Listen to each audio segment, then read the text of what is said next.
बच्चों आज मालूम करते हैं अपन प्रोजेक्टाइल मोशन के अंदर velocity at any point P. यहाँ से बॉडी को प्रोजेक्ट किया था after time T, small T time के बाद में पार्टिकल प्रोजेक्टाइल यहाँ पहुँच चुका है। इस पॉइंट को हम पी पॉइंट कंसिडर कर रहे हैं और हमें इस पॉइंट पर वेलोसिटी क्या होगी वो हम कैलकुलेट करने जा रहे हैं बच्चों, ठीक है ना। तो बच्चों horizontal component of velocity remains constant vx equal to तो u cos थीटा ही होगा। और इस पॉइंट पर यहाँ से यहाँ p पॉइंट तक पहुँचने का समय स्मॉल t लग चुका है, लेट एज्यूम किया हमने। तो vertical component of velocity at this point that is vy वो क्या होगा हमें मालूम करना होगा, ठीक बात है क्या। आइए तो जो यहाँ पे देखो हॉरिजॉन्टल कंपोनेंट में लिख रहा हूँ u cos theta, equation number 1 दिया। वर्टिकल कंपोनेंट के लिए मैं इक्वेशन ऑफ मोशन लगा रहा हूँ v equal to U plus A T, और वर्टिकल डायरेक्शन में हम इक्वेशन ऑफ मोशन लगा रहे हैं, इसलिए बच्चों U Y A Y T equal to V Y, ठीक है।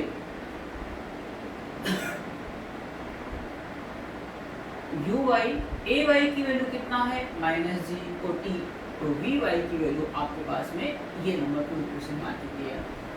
इस पी पॉइंट पर नेट वेलोसिटी कितना होगा अलोंग द टेंजेंट, ये नेट वेलोसिटी हो। नेट वेलोसिटी वेक्टर v या रिजल्टेंट वेलोसिटी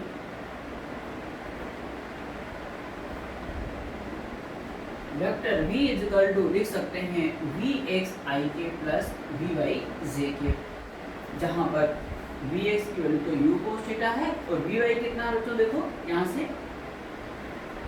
uy मतलब u sin थीटा, इसे एक स्टेप और आगे ही लिख देते हैं u sin theta minus G, so you can write u sin theta minus G T. This is the vertical component of velocity at point P. तो यहाँ पे नेट वेलोसिटी वेक्टर फॉर्म में ये है, तो मैग्नीट्यूड फॉर्म में क्या होगा जिसे आप ऐसा लिख सकते हैं अंडर रूट आई केप के कोएफिशिएंट vx का स्क्वायर, जे केप के कोएफिशिएंट vy का स्क्वायर। तो बच्चों यहाँ पर vx की value u cos theta, vy की value u sin theta minus g के बराबर है, ठीक है। इसे मैं इक्वेशन नंबर 3 देता हूँ बच्चों, ठीक है ना। नाउ अब हम डायरेक्शन फाइंड आउट कर रहे हैं। Now direction of velocity and vector v from horizontal, horizontal से इसकी डायरेक्शन क्या होगी। डायरेक्शन बताने का मतलब होता है एंगल बताना। क्या बताना, एंगल बताना बच्चों। तो ये नेट वेलोसिटी ये रही, इस रिजल्टेंट वेलोसिटी की हॉरिजॉन्टल से कितनी डायरेक्शन होगी, डायरेक्शन का मतलब कितना एंगल बना रही है। Let this angle is alpha, तो we should find the value of alpha. Alpha की वैल्यू हम फाइंड आउट कर रहे हैं।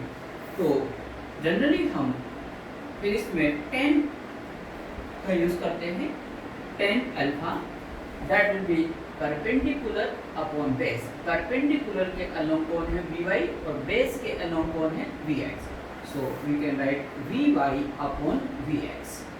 तो बच्चों vy की वैल्यू नेक्स्ट स्टेप पे लिख सकता हूँ मैं, बोलो ये वहाँ से u sin theta minus G T और vx value u cos theta यहाँ पर, that is equal to 10 alpha.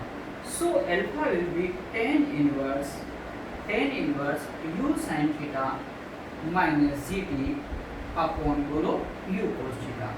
This is the direction of velocity at any point p from horizontal. तो ये बच्चों रिजल्ट आपको याद रखना है, ध्यान रखना है। डायरेक्ट कई बार पूछा भी जाता है, तो आप ध्यान रखें, एक बार पूछा हुआ भी है एग्जाम में। यहाँ पे इसी को थोड़ा और एक्सटेंड कर रहा हूँ मैं। Next alpha is equal to 10 alpha ले लीजिए u sin theta minus G T upon u cos theta. इनको अलग अलग अपन डिवाइड कर रहे हैं, ठीक है। चलिए u sin थीटा, u से u cancel, sin theta upon cos theta, तो क्या लिख दूं 10 theta minus G T upon u cos theta equal to 10 alpha चल ही रहा है। So alpha will be 10 inverse 10 theta minus GT upon U cos theta.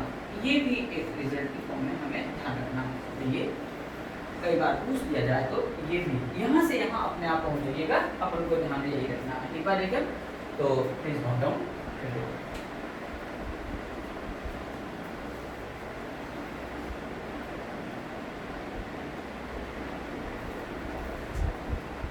Now, displacement at any point P and equation of trajectory। अब particle projectile बच्चों O point से project किया, P point पे पहुंच चुका है, तो यहाँ पर इसका डिस्प्लेसमेंट क्या होगा और इक्वेशन ऑफ ट्रैजेक्टरी। तो बच्चों इस पॉइंट पे जब पहुंच गया तो हॉरिजॉन्टल डायरेक्शन मान लेते हैं, डिस्प्लेसमेंट x हुआ है और वर्टिकल डायरेक्शन में y हुआ है। तो बच्चों x इक्वल टू क्या हो जाएगा, ut plus half at square. x direction की बात है इसलिए हम equation of motion x direction में लगा रहे हैं, हॉरिजॉन्टल डायरेक्शन लगा रहे हैं। तो बच्चों सारे डाटा भी हॉरिजॉन्टल डायरेक्शन की यूज करेंगे। तो यहाँ पे ux और यहाँ पे ax यूज करेंगे और ax की वैल्यू क्या है, 0 है। तो आप यहाँ पे x equal to ux into T और ux की वैल्यू आप अगले स्टेप पे क्या लिख सकते हैं, u cos थीटा। तो x equal to u cos theta into T. ये आपके पास में हॉरिजॉन्टल डायरेक्शन में आफ्टर टाइम t डिस्प्लेसमेंट क्या हुआ। Now in vertical direction that will be let y। यहाँ से ये वाला डिस्प्लेसमेंट y कंसीडर किया। तो यहाँ पे इन हॉरिजॉन्टल डायरेक्शन मोशन की बात करी हमने और in vertical direction y equal to ut plus half at square. But in y direction है तो यहाँ पर y और यहाँ पर भी y लेना है। तो बच्चों y इक्वल टू uy की वैल्यू कितना है, u sin theta t minus half ay की वैल्यू माइनस gt स्क्वायर।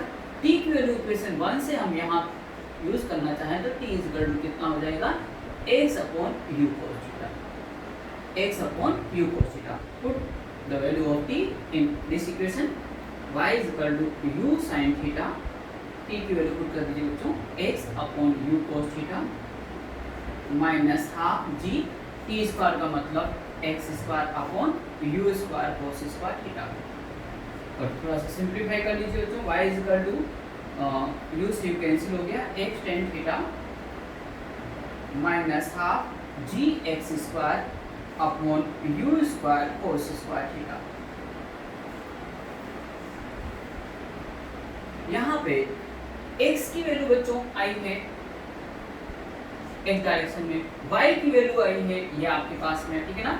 और इन दोनों का जो रिलेशन आया है x और y के बीच में जो रिलेशन है इसी को बोलते हैं equation of trajectory. Equation of trajectory जो कि एक पैराबोला की इक्वेशन होती है, ठीक है ना। तो यानी इसकी ट्रैजेक्टरी क्या होती है, पैराबोला।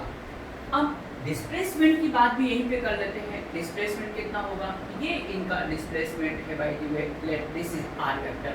तो r वेक्टर इक्वल टू क्या होगा, x i k plus y j k, where x की वैल्यू कितना हो जाएगा बच्चों, ये रही आपके पास u cos theta into t और y equal to u sin theta t minus half gt square. और इसका मैग्नीट्यूड की बात करेंगे तो अंडर रूट बोलो i के कोएफिशिएंट का स्क्वायर प्लस j के कोएफिशिएंट का स्क्वायर और x और y की वैल्यू आप पुट कर सकते हैं, ठीक है। तो इक्वेशन ऑफ ट्रैजेक्टरी ये आपके लिए वेरी इंपॉर्टेंट है, इसे मैं नंबर 3 देता हूँ और डिस्प्लेसमेंट यहाँ पे नंबर 4। और अब एक another form of equation of trajectory, इसी का एक अनदर फॉर्म, इसको रीअरेंज करने के बाद में मालूम पड़ते हैं बच्चों। तो y equal to x tan theta bracket में 1 minus x upon r। This is another form of equation of trajectory. ये भी इक्वेशन ऑफ ट्रैजेक्टरी का ही फॉर्म है, ठीक है। इसी को रीअरेंज करके हम ये फॉर्म भी प्राप्त कर सकते हैं। हमें इसको भी ध्यान रखना है, ज़्यादातर हमारे प्रॉब्लम सॉल्विंग के लिए ये वाला यूज आएगा हमारे लिए, ज़्यादातर ये ज़्यादा यूज आता है, ठीक है ना। नोट कर लीजिए।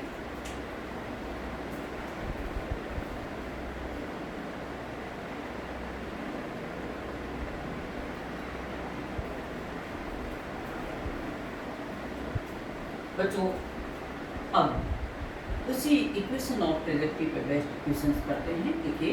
If y equal to ax minus bx square then find angle of projection and horizontal range. बहुत ही आसान देखिएगा। हम इसके जो जनरल फॉर्म है वो हम मालूम कर चुके हैं, y equal to X tan theta 1 minus X upon R. ये इसकी जनरल इक्वेशन है, इसकी इक्वेशन ऑफ ट्रेजेक्टरी की।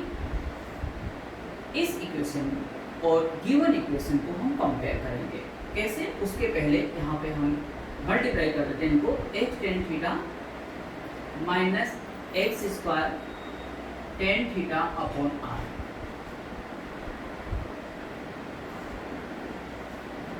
अब ये जिसको मैंने नंबर 2 दे दिया है इक्वेशन, इस इक्वेशन को और ये गिवन इक्वेशन जो हमारे प्रॉब्लम में दे रखी है उसे हम कंपेयर करेंगे।